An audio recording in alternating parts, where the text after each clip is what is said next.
But then, about 7 years ago, it started ramping up where I felt like I was being called into action. I was being called to some sort of mission, and everything sort of blossomed from there. And it all started. Sorry, go ahead. No, you. I want you. I'm sorry. I'm mouthing the thought. Yeah. So ultimately, I think what happened, I was, going through some stuff, and I rented a cabin, and I went out of town, and I was just going to play my guitar and write some songs and stuff.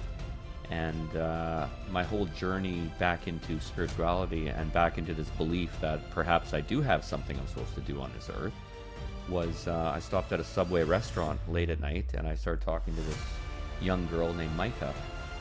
And, she informed me that she was going to be a dental therapist, and she was going to school for that, but she always had this, desire to be a singer-songwriter.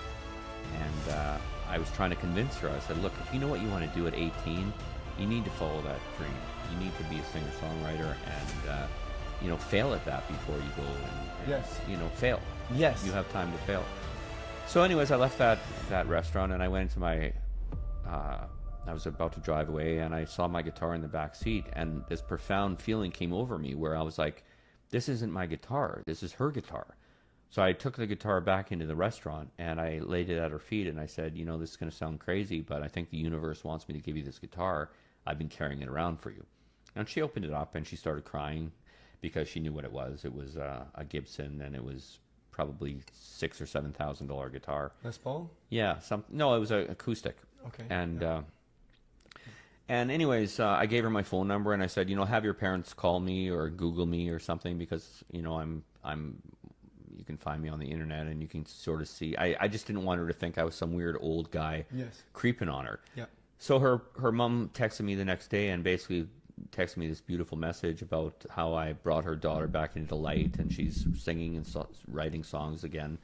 And they invited me to a performance that they wanted to give me. So they booked this place in Forget, Saskatchewan. Yeah. And it was called Forget. Forget, yeah. At the Happy Nun. And it was during COVID, so no one else could be there. And she got up on stage, and I was sort of thinking, oh, okay, this isn't going to be very good. I'll have to sort of fake. You actually thought that, eh? Yeah, of course I did. That's the best times when they actually just Well, pop. I mean, I gave some random Subway restaurant clerk a guitar. I'm not expecting much.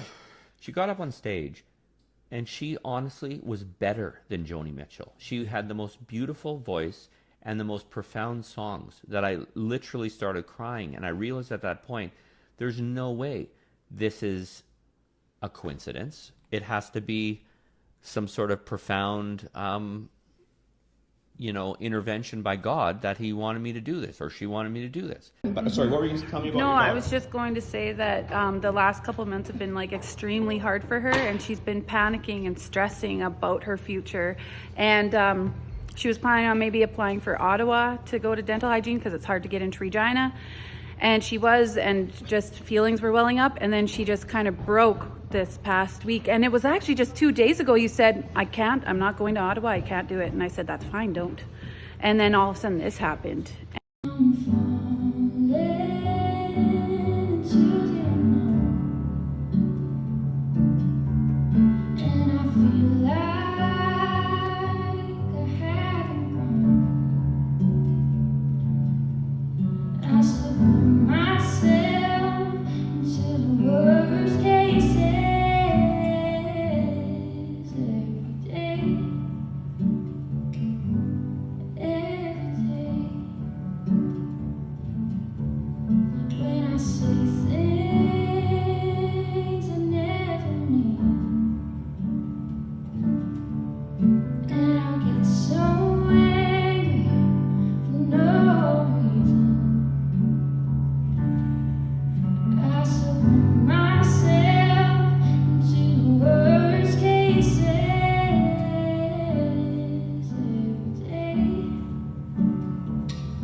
It's been